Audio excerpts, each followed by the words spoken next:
Ciao ragazzi! Hello! How are So, you doing? today we're gonna answer your questions. Yes, Q&A. Q&A. So, amore, open your phone and let's see the first Q&A about... Whoa, wait a second. I'm not ready, amore. I know, this So is... the very first question that's there? Yes, the first question people said about IVF. Okay, let's see. Oh, it's a big one already. Already? Yeah. Greetings from Germany. We went to Spain to do IVF. Does this IVF process or your fertility affect your relationship? Ooh, okay. Let's say it. So, is it effect? No, actually no, right? I would say, and this sounds like cliche to say, but I feel like it's definitely made our relationship stronger because we've had to go through a lot of really difficult things and lean on each other and have a lot of understanding for the anxiety and just the pressures and the emotions that you go through. Like for a year after our miscarriage, I was very, very emotionally struggling. Yes. And Alessio had to have a lot of patience and understanding for me, and we help each other more. I would say that it's made us closer. More closer, yeah. Right, Then, Renee? I We're think lucky because it's a lot of stress and pressure, and it can affect people in different ways. different I ways, feel like yes. it can make you have a lot of issues as a partnership, or it can make you closer. Yeah, I know, but the fact it is me, I was feeling more attached, like whatever, like, We're teamwork. We're teamwork, yeah. We gotta fight together. Yeah, but fight together. Good the difficulty, team. good team. Okay, let's see the next question later in the day. Okay. It's time for another question. Okay. Bam, this one. Okay. What do you think it was the most challenging part about IVF so far? Ooh. My God. How do we narrow it down to just one? So the most challenging so far, in my opinion, was the quick travel. The process instead for the IVF, honestly, was everything smooth and smooth. Now we can say it was smooth. I feel like it's smooth, but when we don't find the medicine in the beginning, we was panicking, and then but that happened for a mistake. Okay, anybody cannot. Anything can happen, yeah. Anybody can happen, but not that was. It's hard to narrow it down because even just getting started was hard, getting there was hard, getting all the steps in order was hard. But I think honestly, where I felt the most taxed mentally and emotionally was the last few days before the egg retrieval. Because I was just so worried that anything and everything was going to go wrong that I was just at the end of my rope. And so I feel like getting through those last few days were the hardest for me. The hardest is the last few days. You're right. It is. I think when you take the decision to start, okay, that is could be the last part. Yeah. For now, it is. For now. We're not even done yet. We're not done yet. We could find something else. Yeah, but I think that emotionally, the hard part was waiting the 6 days. Like, you're waiting 6 days and you pray every day. You need to be like... You have to distract yourself. Distract yourself and not think about, and then hopefully and then when come the email, the tension is gonna be really, really high, and maybe you feel emotional to wait all this time, and then you open the email and see if you got it or not got it. That was the hardest part. Knowing what you know now, would you do all of this over again if it's unsuccessful this first time? Of course. Yes, we do plan to do so again. Hard plan it is. Now we have 2 embryos frozen, and then after Jessi surgery and surgery for remove the endometriosis and the recovery process. We're gonna try. We don't know yet if we're gonna use both embryos or just one and one. The doctors are still deciding on that, so right now we have no idea. No idea. But usually they do one, but in our case they might do 2. 2. If gonna failing, or let's say just one gonna pick up, and we have just one baby, probably we're gonna redo it anyway. The question it is, and my concern is gonna be the timing, because we need to try to do this immediately and for the endometriosis, so it's like, oh, we're doing the transfer, we're waiting, and then maybe the next month we're gonna be there and we're gonna redo it. The easy part from this time it is we already know what we're gonna expecting, where we go take the medicine because it's gonna be close to the There's clinic. less to try and figure out for the first Yes, time. and then we take the hotel the night before. I was perfect to that, and so actually now I feel even how many days we're gonna Need visit, to be there. be Yeah. there. In the beginning we I will feel stay more there. Like confident. we're gonna be actually. more If we do confident. it again, which even if we have success, like Alessio said, we're probably going to do it again to have another baby if all things go well. Too, yeah. So I feel more confident going in another time because I think we know what to expect. Yeah, we know what we are expecting. Yes. Did you get the embryos genetically tested before freezing them? So we did not. We were advised to do it in the US to do the PGT-A testing. In Italy, however, they did not advise us to do that for a couple of reasons. Number one, my age. They said that they don't typically recommend it for anybody under the age of 38 because in their research and their studies and their scientific research that they've done in the US and in Europe, they don't see an indication that it helps.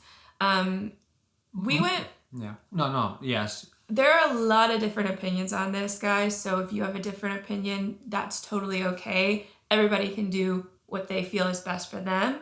For me, when I was researching it, I found a lot of instances where you got a false positive for an abnormal embryo.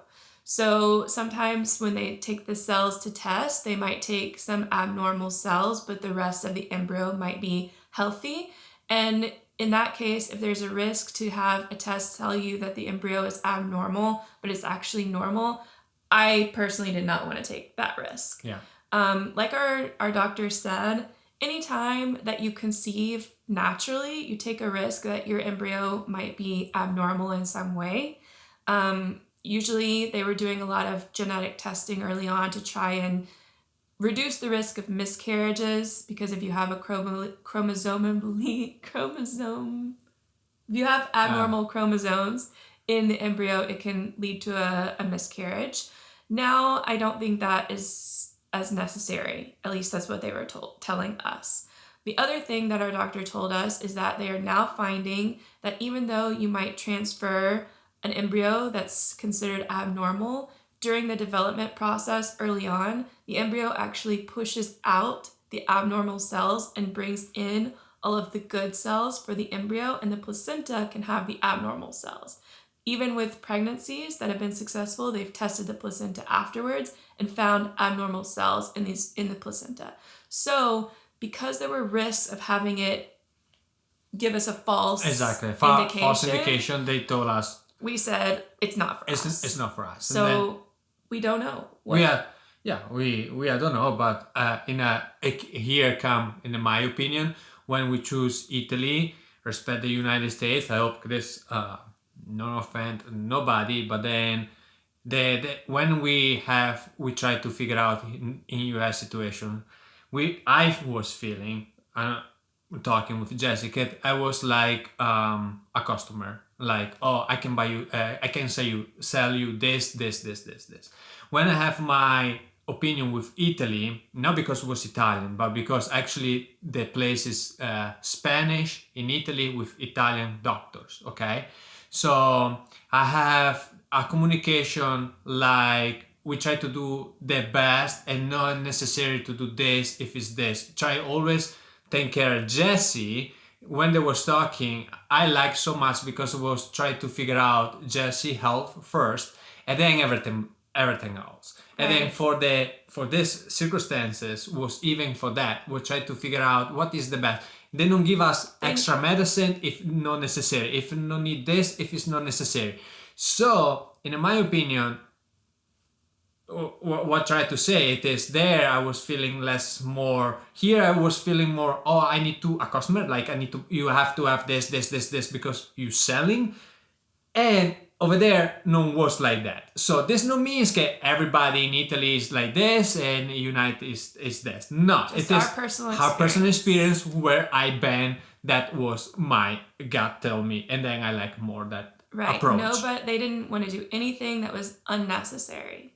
So maybe some things were sold to us that were not necessary. Unnecessary. So it is a lot of study there. I know a lot of opinions. Doctors have different opinions.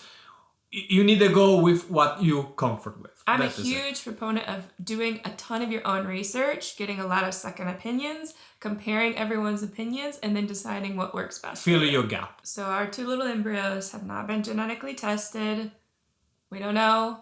And we're just along for the Like ride, everybody. and we've prayed for the best. Okay, ragazzi. So now the question of the question: the cost about the IVF in Italy and United States. And now we write down and we're gonna explain what we spent in Italy and what we spent in United States. Okay, so amore, what we spent first of all for the consultation, because the consultation in the beginning you pay. It was a virtual consultation, okay? And they also tested the blood work and did an ultrasound. So all of this was in the first Yes. test. So in Italy, we paid... The sperm.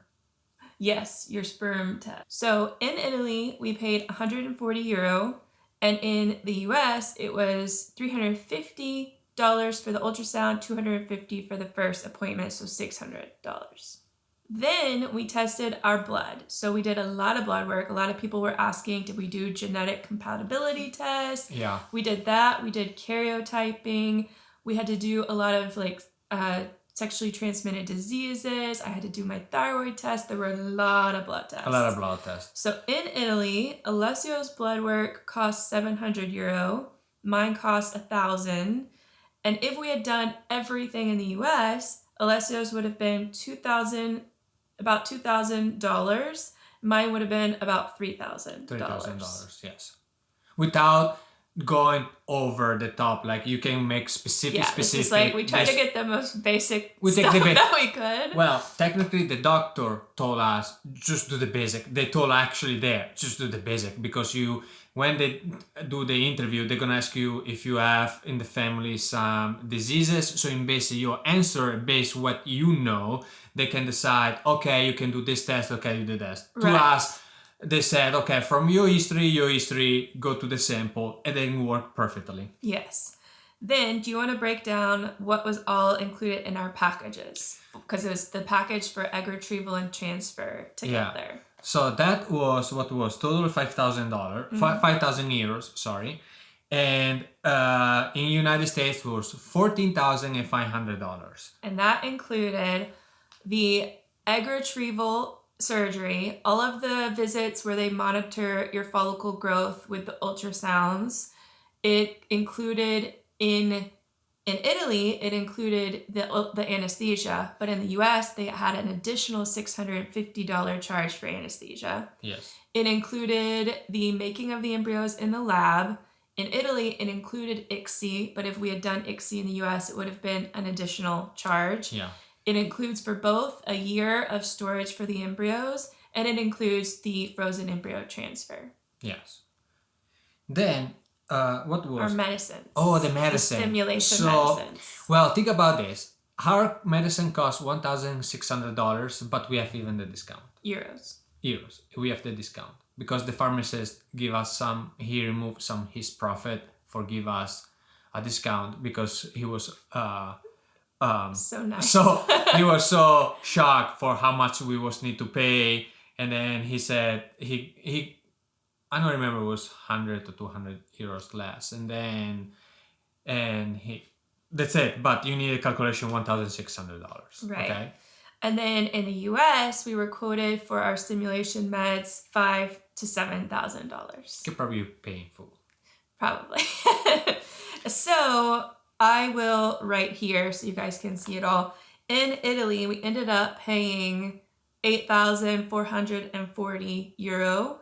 And in the US, we were quoted $26,750. Yeah. So you're gonna ask us the travel situation. So how can cost? Well, because from an hour from Venice, so we were sleeping in my house. It was zero, and then we don't book the hotel. For the airfare, airplane, we booked with miles. So in case I saw the cost was $3,000 for go back and forth. Then sometimes even if we was need to pay the ticket, we was going to see my family. So in my mind was already travel book for going Right. We would vacation. already spend it to go see them anyway. Yes. So if we're going in combination with going, it kind of it offsets the cost. For another person, maybe you won't decide to go in Italy. We in the hard videos we show it is the hotel right there, and then you close to Venice downtown, like 15 minutes. You spend 60 euros for one night to stay. It was big rooms. It is really good. Then from there you can go take trips here and there to your vacation, because you could do your vacation until close to egg retrieval. Okay, I say no, because you need to stay calm. Right. But you have 2 weeks there where you could and kind of combine it as a vacation in Italy. Exactly. So you need to factor that price in case for your stay. Why we choose that? Because when we will see the pricing, it was almost $30,000, like between I don't know, $24,000 to $30,000. We already know that this one could be not positive. Why? Because Jessi have this endometriosis, have this cyst, and this cyst actually was blocking so much. And then so when we decide to do the first visit, we say, hey, could be a fail. Yeah, okay, not so have success. If it was in US, we was thinking about a $60,000. Yeah, because we have to repeat it, guys. We need to repeat it. So if you repeat it's 60, and then what you gonna do?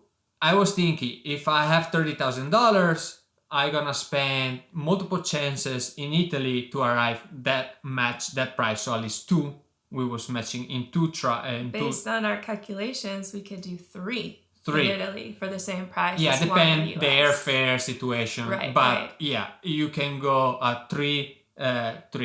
So I was more comfort like to spend that much money to have three chances, can spend that money for one chance. In the United States, you can find at different places where it's a little bit cheaper. Every state is different, but it's costing you travel. I'll say too, though, like the price that we gave you guys written down here is the price of the clinic that we would have gone with if we didn't go to Italy. Exactly. However, we got quotes from 4 different clinics in the US, 2 in-state and 2 out-of-state, and they were all fairly similar. There's not a big dramatic difference. It's like a couple thousand here and there. And then sometimes you read, IVF for $4,000. And then when you go read it, it's starting at $4,000. For the basic. And then depending on how difficult you need to do it, how much medicine you got to do, then we're looking suddenly at $15,000. At least $15,000. Can you say, well, it is like Italy, something like that? But like I said before, my gut told me to go with Italy because it was much better for understanding repeats. For Jessi. Instead, I'm not a customer, I just patient. So that was my feeling. Everybody has different feeling. I want to just repeat in case. Gotcha. Yeah. So what is the other question?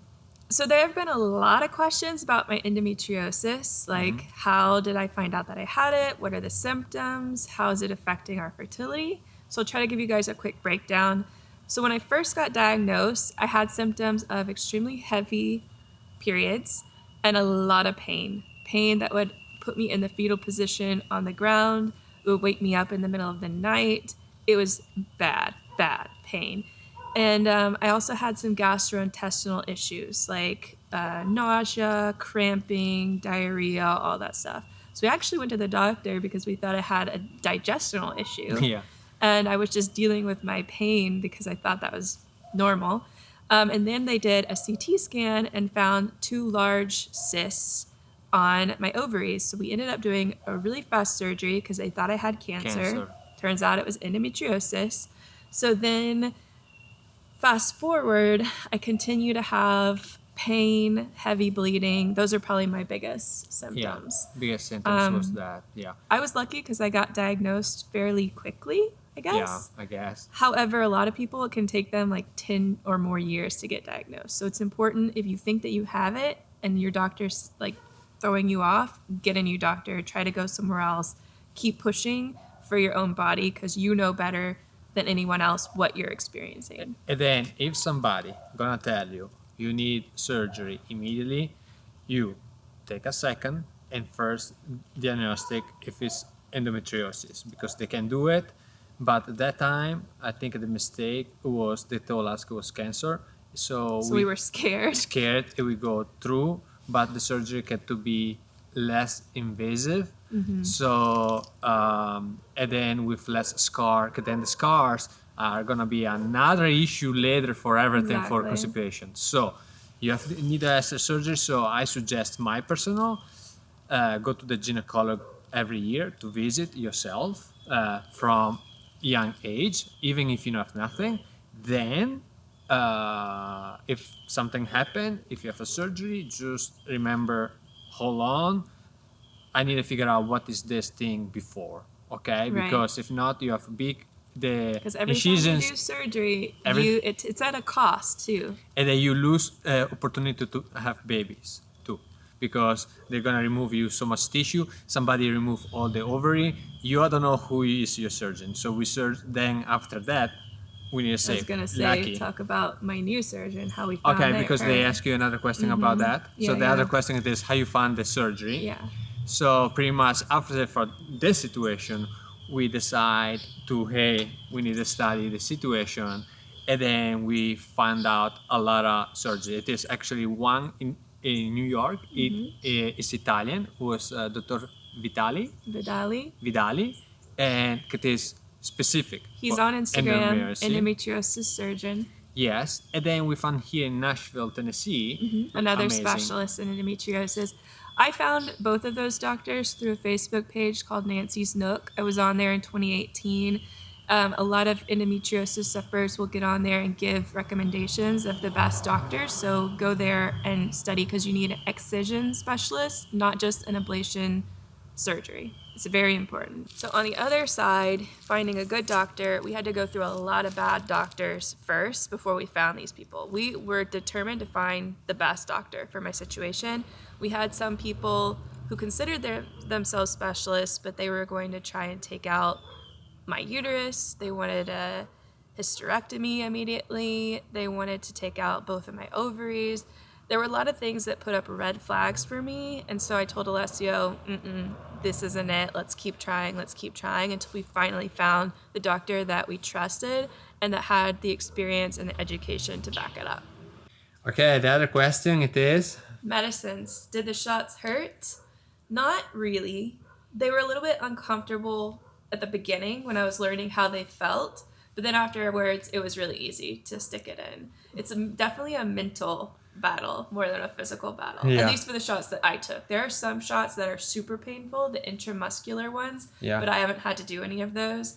The ones that I did, subcutaneous, were okay. You just have to really build yourself up mentally, and then ask your partner for help if you need it. If you need it. Also, a lot of people were telling me, how do you do it? You may not get the best explanation from your clinic. We found with everyone we talked to, sometimes they don't realize that you don't know what you're doing, because they do this all the time, so they kind of forget. So don't be afraid to ask questions. We watched YouTube videos. We talked to a nurse in our family to help us, so that you do it correctly, because you feel like you're going to make a lot of mistakes, and you could. Yeah. So, and then they asked how many days we did stims for. I think it was 12 days, and then we did our trigger shot, and then we did the egg retrieval on the 14th day. In the 14th day, yeah. Big question about all of the mental taxing, like how you deal with it all mentally, Amorte. And then another question specifically for you is how you felt, or what did you say when you found out I had endometriosis and that we were going to have problems having a baby? So in my opinion, when we found out, if you do remember, we found out, as I tell you, it's okay, we can stay together. And then what was the important, we know I have to have absolutely kids. Because if you think about it, first come our love, in my opinion, and then everything come secondary, like everything. Like kids is important, yes, but important is better stay with you all my entire life, okay? That is the happiness. Yeah. Then for the battle for the mental, you said, like the craziness from the stress. I think so. Like for me, for example, throughout this whole thing, at the beginning was really hard because it just made me so anxious. I was crying all the time. I felt a lot of guilt, especially because I felt like this was all my fault. It's not your fault. It is like we need to say it. It's not a woman's fault. It's disease is coming all over the place, and men too have problems, especially right now with the new generations. 'Cause they have phones in the pocket, jeans really tight jeans. They warm up the area with saunas, bath, and everything else. You reduce fertility from the male too. So it's not a woman problem, but it's even a male problem. It is right now, if you see the statistics, there are more and more problem. And this is really bad because it's not too much information. That's why we're doing these YouTube videos for try to spread out more information possible. But the mental for me in my circumstances, I don't, right now I feel I don't have no issue, but I guess that my most big issue will try how I make you feel better, like how try to support you, because yeah, I don't know, sometimes in my opinion, yeah, how hug it is fine because you feel that, but I was thinking what I can do more. This girl, she having pain, so I would try to go pick up stuff. I would try to do researching how to reduce pain from Yeah, Alessio did endometriosis, so much research to like try and help with like natural remedies, all that kind of stuff. food, Yes, everything to yeah, help me. because I was thinking, oh yeah, it's okay, you got it. It was a little bit not too much. It's Yeah. important. It's really important to hug or give a kiss or whatever in that moment. But even researching, I tried to figure out. Like we found out the Bostolada, Acqua Calda, like the systems try to reduce the pain, and then I figure out the pills for try to reduce the pain because I was thinking, the pain don't go down. We need something a little bit faster. We take a different pain relief can go because I know it keep you in time. Right. Like every day I was telling you I need to take time. Yeah, You take you the help me pills, you because take the pills, sometimes I'm so much pain that like I you just forget about can't it. think So you need to be straight. present. You need to just help and be present and be understanding because like I said, I had a lot of guilt not only for fertility problems, but like when I have so much pain, I feel guilty. I feel like I'm being annoying to you No, or no. like you're frustrated because we can't go to a certain place at that time because I can't Yeah. move or can't do our work properly because I'm in pain. So I feel a lot of guilt and stress for that. But it's not for nobody. I don't want to even hear it and see this video. So But you gotta be supportive. And you for gotta me be- too, like I did go do therapy, especially at the beginning when I was struggling with just even going to a baby shower without feeling upset or I was feeling a lot of guilt. Like I said, I was crying every single day, guys. It was taking over my life. So I did go to therapy and it was incredibly helpful. She helped me get to the point where I am now, where I've just had so much acceptance and understanding and grace with myself. Yeah. Grace. Give yourself grace, so much grace. So I think therapy is so important during this process. Exactly. So remember me something. When people cannot conceive, go to parties with kids, whatever, could be awful. It's devastating. Awful. And then especially when, oh, I'm pregnant, And then when people start having their second baby. And then when if the people can say, oh, it was a mistake or whatever. So Yeah. you can go really bad emotions. Especially in the beginning, you go really down in the emotions.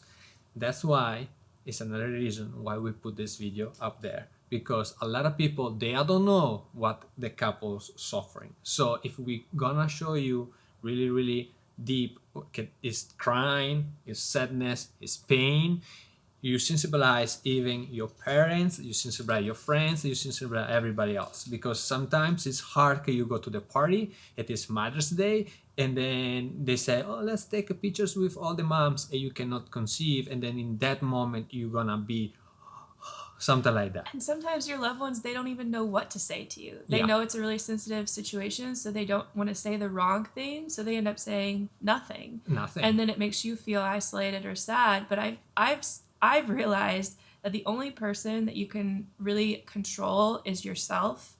So I had to decide to work on my own reactions and my own mental strength rather than saying, oh, I wish this person would say this to me, or oh, I wish they hadn't done this.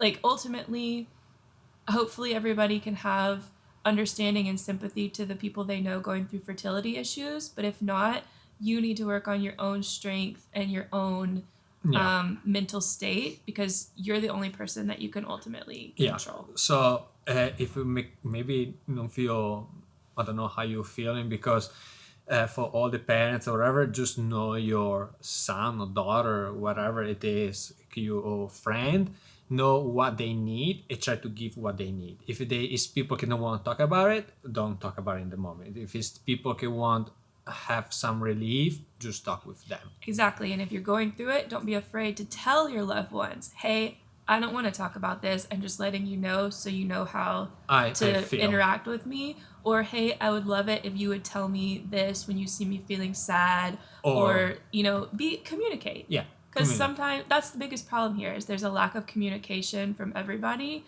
So nobody talks about it, or nobody knows what to do. So hopefully getting better communication can help.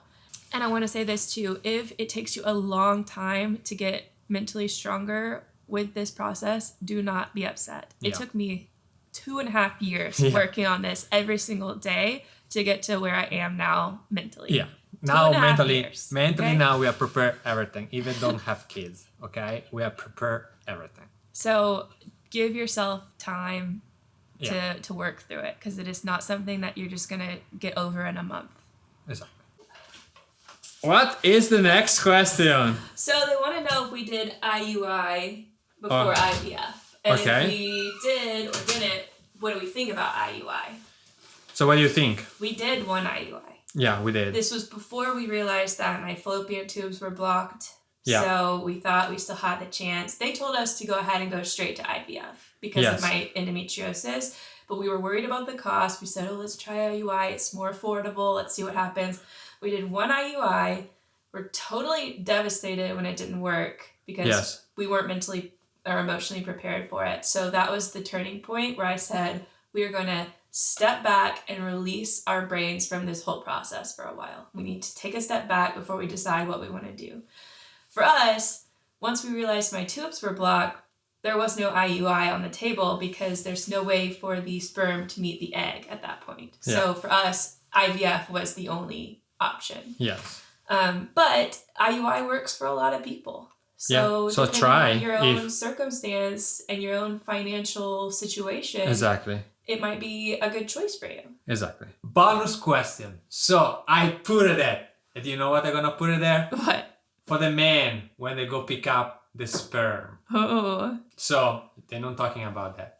The pressure of the man go to the small room and you need to do what you need to do. And everybody knows what you need to do. Okay? Could be mental or stressful to do, especially the difference between United States and Italy is United States was a big room, chairs, whatever. And in Italy was a small real room. Like and then actually was people there walking up and down. Okay, not people seeing you, but outside the door. But your mentor say, oh, what is this? What is that? You know? Yeah. So, what I can recommend it? The woman go worse. So, what I've tried to say. So the woman, they need to stick something to check if the embryos, okay? They have in pain.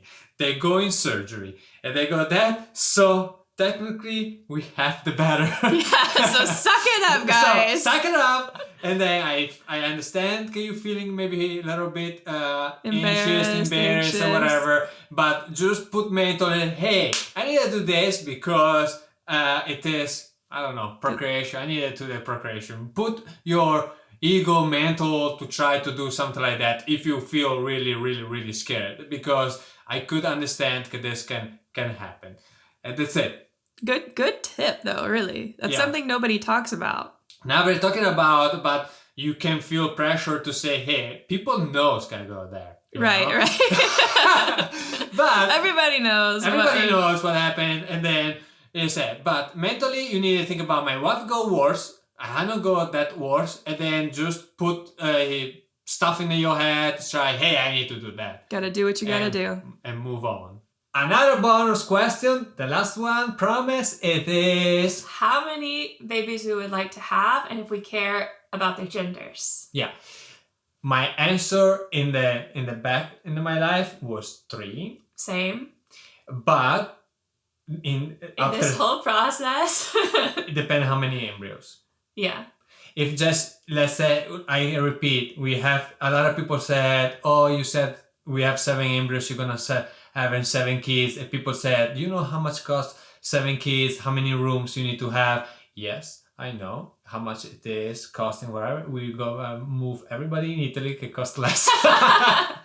One house in Italy, you can fit an army, respect the United States. I understand people say, oh, if you have 7, you know how much can cost 7. I think the funny thing is, like, when you're younger, or at least when we were younger, you plan these things because you are naive and you think it's just going to work out like how you want it. You're like, oh, I want 2 kids, I want a boy and a girl, or oh, I want 3 boys, or I want 2 girls. Like, you have it all planned out in your mind because you think whatever you want is going to happen. But once you go through infertility, you realize you have no control. You have no control. And then for what you feeling for have it, you want everything. Like, you want to everything. So I guess we need to see how Jessi health is gonna be, because it's not just puristic and whatever. Right. And then for now we have these 2 embryos and we focus on these 2. If we need to repeat because maybe we want more than 1, because at least 2 or 3, and then we need to see how many embryos we're gonna have in that time.